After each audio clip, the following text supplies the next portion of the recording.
ಮಾಡ್ಬೇಕಾ ಈಗ ನಾವೆಲ್ಲ ಸೇರಿ ಇವತ್ತು ಒಂದು ನಿಮಿಷ ಇವತ್ತು ಪಾದಯಾತ್ರೆ ಕಾರ್ಯಕ್ರಮ ಸ್ವಾಮೀಜಿಗಳು ನಮ್ಮ ಶಾಸಕರುಗಳು ಎಲ್ಲ ಮುಖಂಡರುಗಳು ಸೇರಿ ಹೋರಾಟನ ಮಾಡ್ತಾ ಇದ್ದೀವಿ. ಸುಮಾರು ಒಂದು 6-7 ತಿಂಗಳ ಹೋರಾಟ ನಡೀತಾ ಇದೆ. ಆದರೂ ಸಹ ಈ ಕೆಟ್ಟ ಸರ್ಕಾರ ಕಿವಿ ಮೂಗಿ ಏನು ಕೇಳೋಕ್ಕಲ್ಲ. ಈ ಮುಡ್ಡ ಕೇವಲ ಆಟೋಕ್ಕೋಸ್ಕರ ನಿಂತು ತೊಂದರೆ ಮಾಡ್ತಾ ಇದ್ದಾರೆ. ನಮ್ಮ ತುಮಕೂರು ಜಿಲ್ಲೆ ರೈತರಿಗೆ ಭರಿಸಲಾರದ ಕಷ್ಟ ಆಗ್ತದೆ. ನಾವು ಭಾಳ ಸರಿ ಮುಖ್ಯಮಂತ್ರಿಯವರಿಗೆ, ಜಿಲ್ಲಾ ಮಿನಿಸ್ಟ್ರಿಗೆ, DK ಶಿವಕುಮಾರ್ ಹತ್ರ ಮಾತಾಡಿದ್ದೀವಿ. ಆದರೂ DK ಶಿವಕುಮಾರ್ ಹಠಾತ್ ತೆಗೆದುಕೊಂಡು ಮಾಡ್ತೀನಿ ಅಂತ ಹೇಳ್ತಾರೆ. ಇದಕ್ಕೆ ನಾವು ಯಾರೂ ಬಗ್ಗದಿಲ್ಲ. ಎಲ್ಲ ತುಮಕೂರು ಜಿಲ್ಲೆ ರೈತರು, ಮಠಾಧೀಶರು, ಮುಖಂಡರು ರೆಡಿಯಾಗಿದ್ದೇವೆ.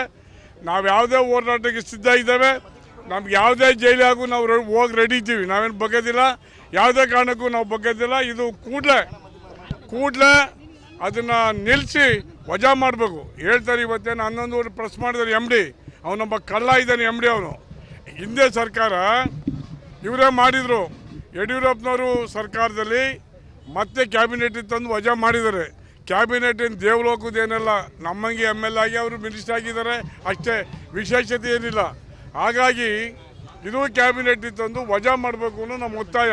ಇಲ್ಲದಿದ್ದರೆ ಯಾವುದೇ ಕಾರಣಕ್ಕೂ ಬಗ್ಗಲ್ಲ. ಸ್ವಾಮೀಜಿಯವ್ರು ಮಾತಾಡ್ತಾರೆ. ತಗೊಳ್ಳಿ ಬನ್ನಿ.